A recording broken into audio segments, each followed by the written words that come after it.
నమస్తే అండి. వంకాయ అంటే ఇష్టపడే వాళ్ళు ఎంతమంది ఉంటారో, ఇష్టపడని వాళ్ళు కూడా అంతే మంది ఉంటారండి. వంకాయ అనగానే అమ్మో వంకాయ కూర అని అంటారు కదా, అలాంటి వాళ్ళ కోసం స్పెషల్గా చేసుకునే పచ్చడి అన్నట్టు. ఇది వంకాయ పచ్చడి అని మనం చెప్పేంత వరకు తెలియదండి, అంత బాగుంటుంది. అది ఒక్కొక్క ఏరియాలో ఒక్కొక్కలా చేస్తారు కదా. ఈరోజు నేను ఏ విధంగా చేస్తున్నానో ఒక్కసారి చూసేయండి. ఆయిల్ తీసుకొని కొంచెం మినపప్పు 1 స్పూను, హాఫ్ స్పూన్ శనగపప్పు, హాఫ్ స్పూన్ అవిసె గింజలు అంటారు కదా అది, జీలకర్ర, పచ్చిమిరపకాయలు, కరివేపాకు, ఎండుమిరపకాయలు నచ్చితే అవి వేసుకోవచ్చు, లేదంటే పూర్తిగా పచ్చిమిరపకాయలతో చేసుకోవచ్చండి. అయితే ఇది మనకి హెల్త్ పరంగా కూడా తీసుకుంటున్నాం కాబట్టి అందుకే అవిసె గింజలు అనేవి వేస్తున్నామని, లేదంటే అవాయిడ్ చేయొచ్చండి. తర్వాత వెల్లుల్లి రెబ్బలు కొన్ని వేసుకొని దోరగా వేయించుకొని మనం చల్లారబరుచుకొని మిక్సీలో ముందే ఇది మనం పౌడర్లా పెట్టేసుకోవాలండి. అంత వంకాయలు వేసిన తర్వాత అయితే అస్సలు మనకి మెత్తగా అవ్వదు అన్నట్టు. అందుకని ముందే ఇది మిక్సీలోని అంటే చల్లబరిచిన తర్వాత వేసేసుకొని అదే కడాయిలోని కొంచెం తుడిచేసుకొని ఆయిల్ మరీ ఎక్కువ అయితే పట్టదండి, చాలా తక్కువ ఆయిలే పడుతుంది ఈ రెసిపీకి అయితే. తర్వాత ఇంటిల్లిపాది కూడా చక్కగా తినేయచ్చు అన్నట్టు. కొంచెం వంకాయలు ఉన్నా మనకు సరిపోతాయి. సో వంకాయలు చిన్న ముక్కలుగా కోసుకొని ఈ విధంగా వేయించుకోవాలండి. మరీ మెత్తగా అయిపోయినంత అవసరం లేదు, కొంచెం దోరగా వేయించుకుంటే సరిపోతుంది వంకాయ. అంటే మనం స్టవ్ మీద కాలుస్తాం కదండి, అలాగా కాల్చడం కూడా మనకి హెల్త్కి మంచిది కాదని చెప్తున్నారండి. సో దానికి ఆల్టర్నేట్గా మనం ఈ పచ్చడి ఇలా చేసుకోవచ్చు అండి. ముందుగా మనం వేయించి పెట్టుకుంది పొడి చేసుకున్నాం కదండి, దాంట్లోకి కొంచెం ఉప్పు, చింతపండు, చిన్న బెల్లం ముక్క.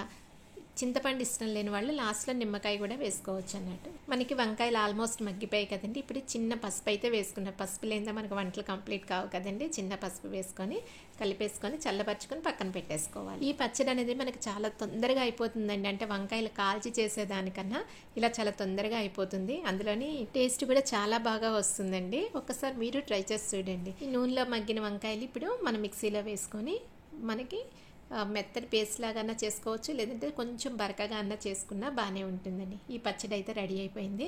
అయితే దీనికి హైలైట్ ఏంటంటే పోపు అండి. ఈ పోపు పెట్టుకున్న దాన్ని బట్టే టేస్ట్ అనేది ఇంకా పెరుగుతుంది అన్నట్టు. ఇది మనకి రైస్లోకి యూజ్ చేసుకోవచ్చు, రోటీలోకి యూజ్ చేసుకోవచ్చు, ఇడ్లీ దోశకు కూడా యూజ్ చేసుకోవచ్చు అండి చట్నీ. అదే కడాయిలో కొంచెం ఆయిల్, ఇందాక మనం వేయించింది ఉంది కదండి, ఆయిల్ సరిపోతే మనం అందులోనే కంటిన్యూ చేయొచ్చు, లేదంటే కొంచెం ఆయిల్ వేసుకొని ఆవాలు, జీలకర్ర, కరివేపాకు, ఎండుమిరపకాయలు మీరు అందులో పచ్చళ్ళలో వేసుకోకపోయినా ఇక్కడ మనం పోపుకి వేసుకున్నా బాగానే ఉంటుందండి. కానీ నేను 2 సార్లు కూడా వేసాను అన్నట్టు. తర్వాత ఈ పచ్చడి ఏదైతే మనం మిక్సీ చేసి ఉంచుకున్నామో దాన్ని ఇందులో వేసుకొని కొంచెం అండి 1 లేదా 2 నిమిషాలు వేయించుకోవాలంటే ఈ పోపు అందులో కలిసేటట్టు వేయించుకోవాలి. లాస్ట్లోని అంటే మనకంతా రెడీ అయిపోయింది అన్న తర్వాత మాత్రమే సన్నంగా కట్ చేసుకున్న ఉల్లిపాయలు, అంటే కొంచెం పచ్చిగా ఉంటాయి కదండి, తినడానికి బాగుంటుంది. ఆ పచ్చిది మీ పచ్చళ్ళలో నానినప్పుడు చాలా టేస్టీగా ఉంటుందని. మనం గోంగూర పచ్చళ్ళలో వేస్తాం కదా ఇలాగ పచ్చివి, సో అలానే ఇది ఇందులో కూడా వేసుకుంటే చాలా టేస్టీగా ఉంటుందండి. మనం ఈ ఉల్లిపాయలు వేసిన తర్వాత ఎక్కువసేపు అయితే మనం వేయించిన అవసరం లేదండి. జస్ట్ అంటే పచ్చళ్ళలో ఉల్లిపాయలు కలిసినంత వరకు చూసుకొని స్టవ్ ఆఫ్ చేసుకుంటే సరిపోతుంది. ఈ పచ్చడి కూడా చాలా టేస్టీగా ఉంటుందండి. అంటే మనం డిఫరెంట్ ఏరియాస్లో తిరుగుతున్నప్పుడు అక్కడ ఫుడ్ను మనం ఓన్ చేసుకుంటూ ఉంటాం కదండి, నచ్చింది.